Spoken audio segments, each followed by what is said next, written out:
율례를 모세가 요단강을 바라보면서 가나안 땅 동편에서 광야에서 태어난 세대들을 앉혀놓고 교육을 하고 있는 겁니다. 그 중에서 올바른 판결을 할 것을 말해주었고, 그 다음에는 곡식을 떠는 소의 입에 망을 씌우지 말라고 명합니다. 그러니까 일하는 소에게 양식을 안 주면은 소가 일을 할 수 없습니다. 이걸 명분으로 해서 목사는 살해를 받아야 된다. 이 말은 합당치가 않는 겁니다. 살해를 하는 것도 여러분들의 뜻에 따라 하는 것이기 때문에 월급이 아니고 살해라는 말을 하는 건데, 이건 그걸 근거로 해서 한 말은 아닙니다. 역사적으로는 곡식도 일하는 소에게 음식을 안 주면 소가 배고파 일을 못 하는데, 이스라엘 백성들이 애굽에 노예 생활할 때 양식을 애굽 사람들이 충분히 주지 않습니다. 막 나중에 너무 생육 번성하니까 음식도 줄이고 일은 가혹하게 더 많이 시키고 했던 그런 애굽에서의 고생했던 시절들을 기억나게 해주는 거죠. 이 율례가, 그래서 애굽에서 헐벗고 굶주리던 생각을 다시 한번 함으로써 하나님께서 우리를 애굽의 그 고통의 생활 속에서 해방시켜 주신 여호와라고 하는 사실을 잊어버리지 않도록 해주는 거죠. 일하는 소에게 양식을 주는 것. 바로 그리스도는 당신이 우리의 진정한 양식이 되어주신 것. 이것에 대한 하나의 예표로서의 모형이라고 우리는 확인할 수 있습니다. 그 다음에 남편이 죽은 후에 아내로 후사를 있게 해주라 명하십니다. 5절로 10절 말씀. 형제가 함께 살다가 그들 가운데 하나가 아들이 없이 죽었을 때 그 죽은 사람의 아내가 집 안 밖에 다른 남자와 결혼해서는 안 된다. 그 여자의 남편의 형제가 그 여자에게 들어가서 그 여자를 자기 아내로 맞이하여 남편의 형제된 의무를 다해야 한다. 그 여자가 난 첫 아들은 죽은 형제의 이름을 잊게 하여 이스라엘 가운데서 그 이름이 끊어지지 않게 하여라. 만일 그 사람이 자기의 형제 아내와 쭉 하면서 그 당시 이스라엘 백성들은 형의 부인이 있었는데 형이 죽으면은 그 형수와 둘째 동생과 혼인을 해서 대를 잇도록 하는 그런 하나님의 율례가 있었던 겁니다. 이것이 씨의 문제지요. 혈통의 문제. 생육하고 아브라함의 씨를 하나님께서 선택했기 때문에 그 생육 번성, 선택한 언약 백성들로 하여금 생육하고 번성하게 해주시기 위한 하나님의 약속입니다. 이런 것처럼 한번 선택받은 하나님의 혈통, 그리스도로부터 창세전 선택받은 하나님의 백성들, 그리스도가 신랑이 되어 주셔서 정말 영원한 기업을 있게 하실 것에 대한 하나의 모형과 예표라고 우리는 신학적으로 해석을 할 수 있습니다. 그런데 아내 삼기를 거절하는 경우에는 아내가 성문 장로들에게 고발해서 듣지 않으면 거절당한 아내로부터 수치와 모욕을 당하게 합니다. 그러니까 여기에서는 유대 사회에서는 이것이 당연한 거예요. 만약에 형수가 너무 마음에 안 들고 너무 못 나가지고 도저히 나는 못 하겠다. 그럴 경우에는 이제 여자가 온 동네 나가가지고 저 인간이 하나님의 율법을 지금 거역하고 내가 강대뼈가 나왔다고 나를 이렇게 무시한다고 수치와 모욕을 주는 것이 구약 시대의 율례였지요. 그러니까 그리스도 안에서 선택받았다라고 하는 것, 신랑에게 신부로 선택받았다고 하는 이것이 보통 일이 아니지요. 그래서 그리스도의 몸된 교회에 대한 하나의 모형으로 우리는 신학적 의미를 받을 수가 있습니다. 그 다음에 11절과 12절 별 얘기가 다 나옵니다. 11절 두 사람이 서로 싸울 때 한 사람의 아내가 그 치는 자의 손에서 자기 남편을 구하려고 가까이 가서 손을 내밀어 그 남자의 음경을 잡거든 너는 그 여자의 손을 잘라버리고 내 눈으로 그 여자를 불쌍히 여기지 마라. 급소를 가격하면은 이거는 반칙 정도가 아니고 손 잘라버리라 그랬어요. 그러니까 이게 참 계시적인 관점에서 성경을 보지 않으면은 참 웃겨요. 하나님도. 그러니까 이 구약이 모형이라는 말이 그래서 모형인 거예요. 예? 우리 애들 속꿉장난하는 거 보면 웃기잖아요. 예? 얼마나 웃겨요. 4살짜리, 5살짜리 앉아갖고 저끼리 여보 뭐 해가면서 아무것도 없는 데다가 뭐 계란 후라이라 그러고 갖다 쩝쩝쩝 하면서 맛있다 그러고 뭐 웃기잖아요. 이게 지금 모형이란 말입니다. 모형. 예. 모형이니까 현실적으로. 예. 그 하나님의 언약이라고 하는 이 생육 번성이라고 하는 것은 절체절명의 하나님의 절대 명령이에요. 그러니까 하나님의 명령, 하나님의 언약, 이거는 절대적이기 때문에 반드시 변하는 게 없습니다. 어떤 여건, 어떤 상황, 이유 불문하고 반드시 성취되게 돼 있어요. 그래야 하나님은 변함이 없으신 분, 하나님은 신실하신 분, 하나님은 전능하신 분, 이런 칭호가 합당하게 여겨질 수밖에 없는 거죠. 그러니까 생육번성은 하나님에게 제일 중요한 겁니다. 유대인을 통한 생육번성은 하나님에게 제일 중요한 일이에요. 그러니까 보십시오. 노아 시대 때도 하나님의 언약대로 사람의 아들과 선택이지요. 하나님의 아들과 사람의 딸, 요건 육이고 요건 선택이에요. 선택한 혈통은 선택한 혈통끼리 돼야 돼. 유기는 유기된 혈통끼리 돼야 돼요. 이거는 혼합될 수가 없는 거예요. 이것이 합해진다는 것은 하나님에게 있어서는 가장 치명적 오류가 되는 거죠. 그러니까 이걸 쓸어버리는 거예요. 제일 중요한 관점이 뭔가? 하나님의 관점은 뭔가? 이유불문하고 생육번성이다. 남자의 급소를 건드는 그거는 하나님에 대한 뭐예요? 도전이에요. 하나님의 절대 명령을 인간이 한번 방해해보겠다는 것과 똑같은 생각이에요. 손 잘라버리라 그러잖아요. 구약시대 때 안 태어난 거 참, 우리 여자분들은 그 행운이에요. 이 무시무시한 시대에. 그래서, 어디 갔어요? 이 씨에 대한, 생육번성에 대한 중요성. 그러니까 이 생육번성이 그래, 생육번성도 그냥 돼 나가는 것이 아니고, 아브라함의 뭐예요? 씨. 다윗의 씨. 예수 그리스도의 씨. 중요한 거예요. 그러니까 그리스도로 말미암아 거듭나고 중생한 영혼이 아니고서는 절대 그리스도의 몸된 몸이 될 수가 없는 거죠. 이건 한 몸이니까. 그리스도와 한 몸 될 수가 없는 거죠. 그래서 교회가 됐다라고 하는 이것은 정말 이게 우리의 선택사항이 아니고 하나님의 선택사항으로서 하나님의 선택은 절대 변함이 없이 반드시 이루어진다라고 하는 것.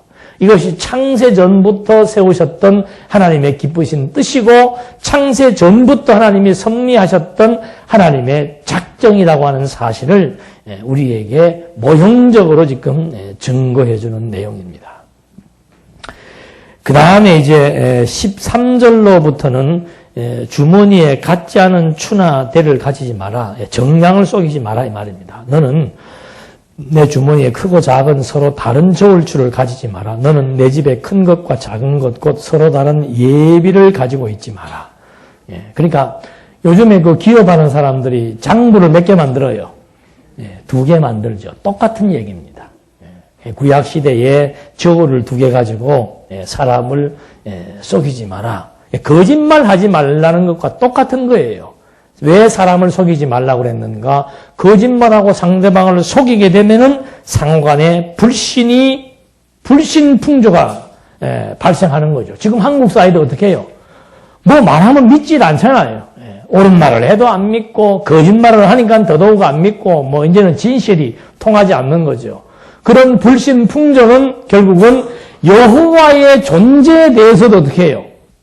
믿지 않으려고 하는 풍토가 조성되기 때문에 거짓말, 불신 풍조를 조성해서는 안 된다는 그런 말씀을 여기서 해주는 것이죠. 그런 맥락에서 내가 곧 뭐예요? 진리라고 말씀하시는 것. 그리스도, 진리로 오실 그리스도에 대한 하나의 모형으로서 확인을 해볼 수가 있는 겁니다.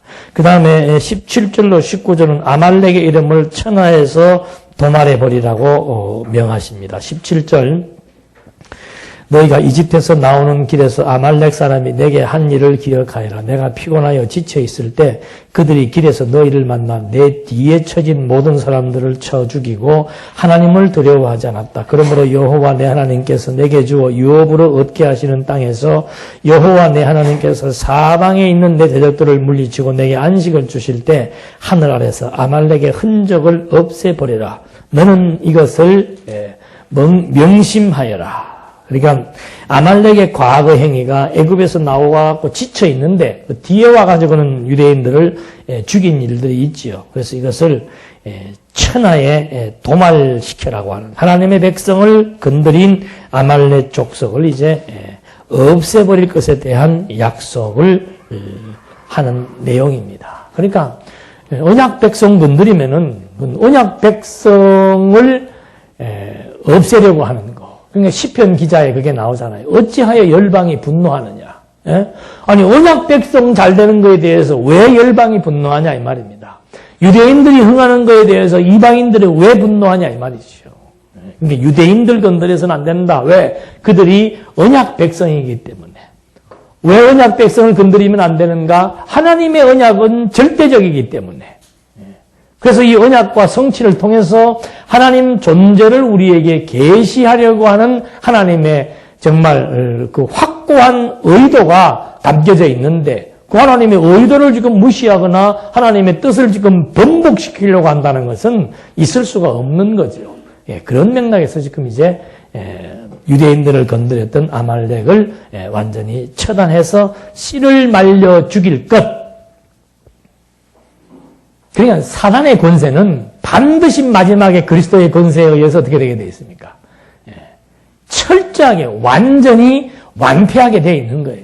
아말렉은 적의 대적 권세 아닙니까? 대적 권세의 씨를 말리라고 한 것은 장차 그리스도가 오셔서 최후의 승리를 얻기까지 사단 권세를 종결시키고자 하는 그리스도의 사역에 대한 하나의 언약으로 우리가 확인을 해볼 수 있습니다.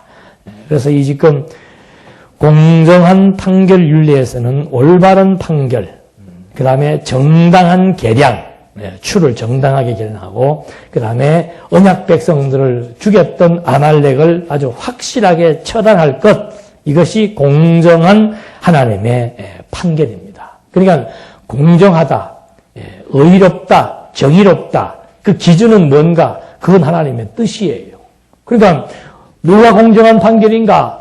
하나님의 뜻대로 되는 것이 공정한 판결입니다. 그러니까 언약 백성은 승해야 되고 언약이 없는 자들은 망해야 됩니다. 그게 하나님의 공정한 판결이에요. 언약 백성은 복의 근원이고 언약이 없는 백성은 저주의 근원이 되는 겁니다. 그런데 저주받을 자가 복받을 자들을 건드렸다? 이건 말이 안 되는 거죠. 그러니까 이들을 처단하라. 이것이 하나님의 공정한 심판입니다.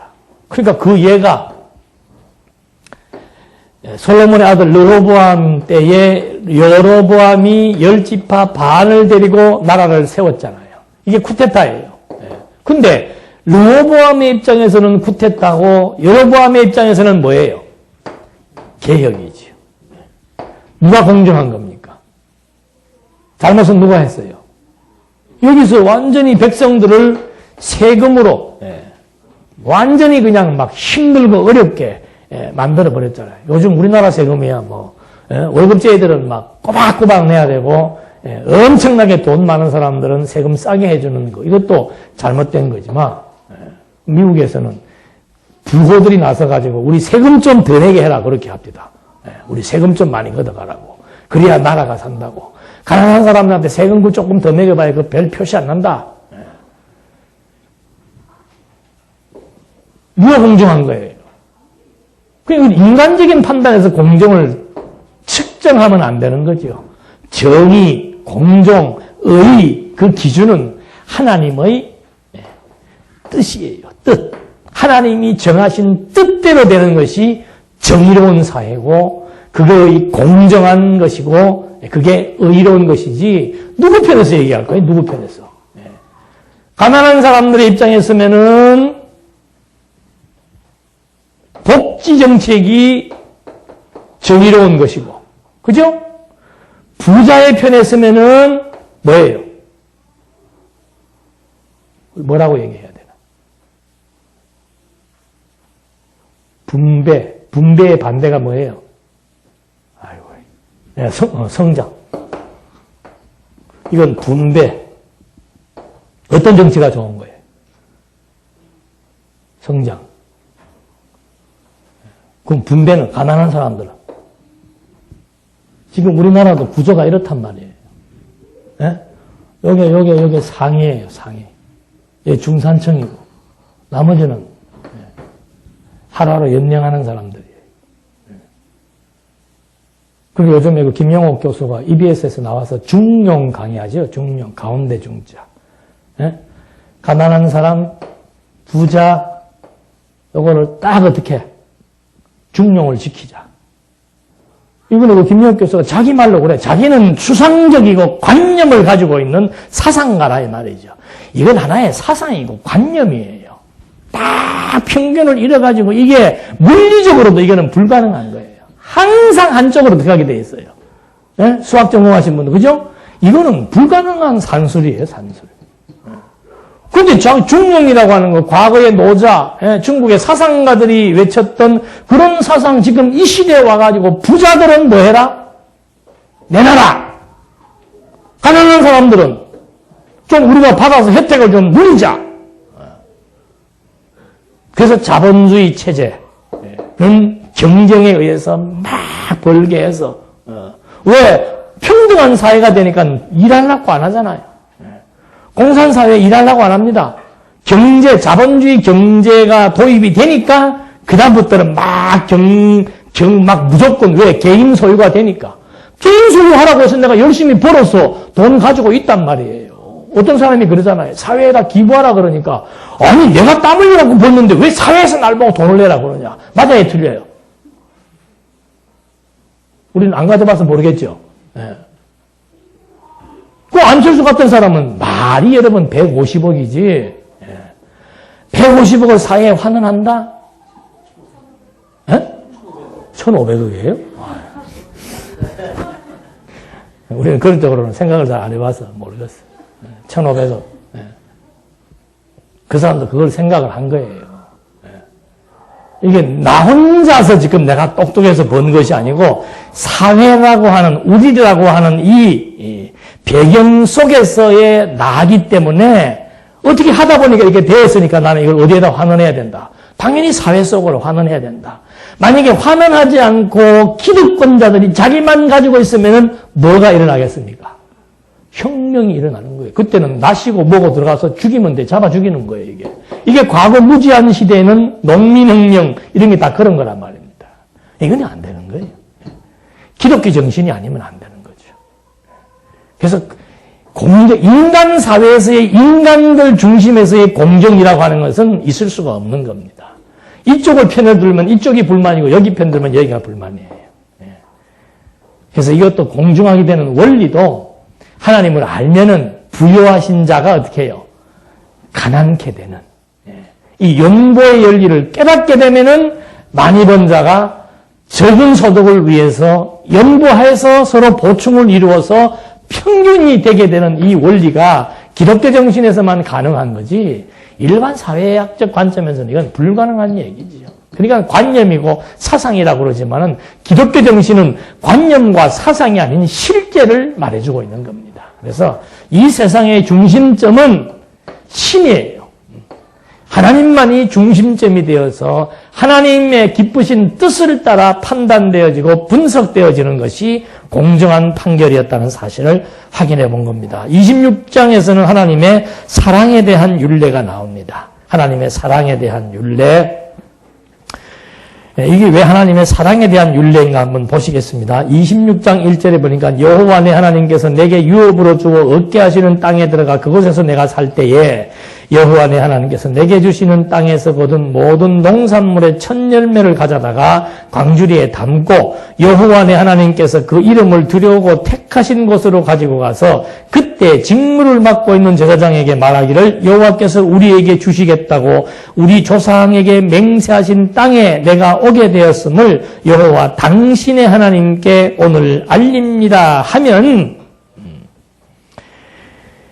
제사장은 내 손에서 그 광주리를 받아 여호와 내 하나님의 제단 앞에 그것을 놓을 것이다. 너는 여호와 내 하나님의 앞에 말하여라. 내 조상은 떠돌아다니는 아람 사람으로서 소수의 사람을 데리고 이집트로 내려가 거기 살면서 그곳에서 크고 강하고 번성한 민족이 되었는데 이집트 사람들이 우리를 학대하고 괴롭게 하여 우리에게 고된 일을 시키므로 우리가 여호와 우리 조상의 하나님께 부르짖었더니 여호와께서 우리의 음성을 들으시고 우리와 우리의 고통과 노고와 억압을 보셨으며 강한 손과 편팔과 큰 위엄과 표적과 기사로 우리를 이집트에서 인도해 내시고 우리를 이곳으로 오게 하셔서 이 땅 곧 젖과 꿀이 흐르는 땅을 주셨습니다. 이제 보소서 여호와시여 주께서 내게 주신 땅의 첫 열매를 내가 가져왔습니다. 그리고 너는 그것을 여호와 내 하나님 앞에 놓고 여호와 내 하나님 앞에 경배하여라. 너는 여호와 내 하나님께서 너와 내 집 안에 주신 온갖 좋은 것으로 레위인과 내 가운데 있는 나그네와 함께 즐거워하여라. 그러니까 땅에서 경작해서 소득을 낸 거예요. 그 소득을 내었으면 어디로 갖고 오라? 하나님 앞에 갖고 와서 그 하나님 앞에 제사를 드리는 제사장 앞에 내놓으라 이 말입니다. 내놓으니까는 중요한 내용이죠. 우리 일반적으로는 하나님 앞에 갖고 와라 그 소리만 강조하는데 구약시대 때도 하나님 앞에 갖고 와서 그 다음에 무슨 내용이 있습니까? 교육이에요. 교육. 그거 하나님 앞에 갖고 오면은 빈털터리 없고 남의 집에 머슴으로 살고 노예 생활을 하던 이 민족이 오늘 내 땅, 내 소유의 땅이 있고 내 땅에서 소유한 공물을 지금 내가 가지고 있다. 부자 됐다 그 말이죠. 그랬을 때 하나님 앞에 나와라 이 말입니다. 나와서 뭐를 배우라 이 말이에요. 초상적부터 얘기하죠. 아브라함 때부터 아람 사람 아브라함 때부터 얘기하잖아요. 아브라함 때부터 하나님께서 세우신 언약대로 이 민족이 애굽 땅에 들어가서 노예 생활을 하다가 생육번성을 하니까 학대를 받고 고통을 받았는데 그때 하나님께서 너희들을 때가 참에 애굽에서 해방시켜 약속의 땅 가나안 땅을 정복하게 해주어서 오늘 너희에게 땅을 소유하게 하도록 하나님이 만들어 주셨고 그 땅에서 오늘 너희들이 경작해서 이렇게 공물을 하나님 앞에 가지고 나오게 되었다. 그 말은 뭐예요? 하나님 여호와이심을 기억하라는 이것이 지금 가장 중요한 논점입니다. 그런데 한국 교회는 주일날 교회 나오는 것도 누구 앞에 나오는 거예요? 하나님 앞에 나오는 거고. 돈 내는 것도 누구한테 내는 거예요? 하나님한테 내는 거고. 이 전부 엉터리예요. 오늘 여러분 하나님 앞에 나왔어요?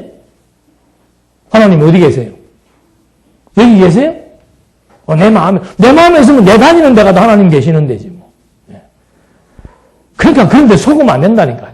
오늘 거룩한 성리를 통해서 우리가 하나님 앞에 예배를 하러 나와 하나님 앞에 예배한다는 말의 뜻이 예배당에 나온다는 그 뜻이 아니란 말입니다. 하나님의 뜻을 생각하고 분별하는 그것이 하나님 앞에 예배하는 것이지 아니 예배당 나오는데 하나님이 어디 계세요? 그리고 여기를 꾸며놓고 마치 여기에 하나님이 앉아 계시는 것처럼 성부, 성자, 성령, 의자 3개 만들어가지고 그 의자는 손도 못 대게 만들어 놓고 그런 식의 의식으로 사람을 기만하면 안 된단 말입니다. 오늘 나온 것은 우리가 아는 것, 믿는 것이 같으니까 하나님의 말씀을 공부하고 서로 교제하고 친교를 나누기 위해서 그래서 나온 것이지 우리끼리의 만남을 위해서 나온 것이지 여기 하나님 만나러 온 거 아니란 말입니다. 연보도 마찬가지예요.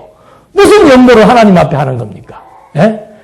우리가 우리를 위해서 쓰는 것이지 무슨 그게 하나님 앞에 하는 거예요.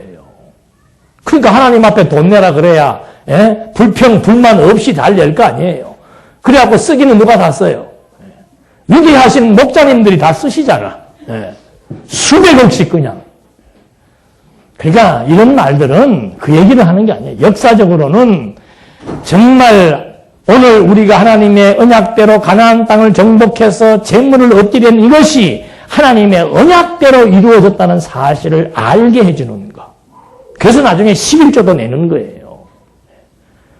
이것은 그리스도로 말미암아 그리스도와 세우신 언약대로 우리가 그리스도의 생명의 기운을 받아서 그리스도의 지체가 되어 하나님의 친백성이 되었고 그 진리의 말씀을 땅끝까지 선포함으로써 생명의 말씀으로 우리가 양식을 삼아 정말 성장하게 되는 것이고 과거 우리가 어떤 상태에 있다가 지금 어떤 상태로 변화된 것을 진리의 말씀을 통해서 깨달아 하나님의 뜻을 분별해 나가는 이 아름다운 영적 예배의 삶에 대한 하나의 모형이지 이걸 갖다가 오늘날 그대로 직역을 해가지고 예배당 나오는 것이 하나님 앞에 나오는 것이고 여러분들이 연구하는 것이 하나님께 드리는 것으로 그건 완전히 잘못된 성도를 기만하는 얘기지요. 그러니까 하나님 여기 하나님 계신다고 생각하면 큰 오해예요. 오해. 그래서 하나님 사랑의 윤리에 대해서 백성은 소산의 만물 첫 것이지요. 제사장에게 가져가라고 얘기를 하고 있습니다. 그래서 12절에 보니까 그 소산의 첫 것에 대한 구체적인 얘기가 나옵니다. 11조를 드리는 해인 제3년에 너는 내 소산의 모든 11조 내는 것을 마친 후에 그것을 레위인과 나그네와 고아와 가부에게 나누어주고 그들이 내가 사는 내 성문 안에서 배불리 먹게 하여라. 이것이 하나님의 사랑의 율례입니다. 그러니까 구약 때는 11조를 내면은 첫째는 하나님 앞에서 과거의 역사를 통해서 하나님이 여호와의 심을 깨닫는 교육의 과정도 되고 두 번째는 뭔가 레위 족속들, 분복이 없는 사람들, 그 다음에 고아나 가부나 가난한 사람들에게 이 11조를 나누어서 함께 배불리 먹게 한다 이 말이죠. 그러니까 또 오늘날 또 여러분 우리는 11조를 가난한 사람을 위해서 써야 됩니다. 맞아요, 틀려요? 맞아요, 틀려요?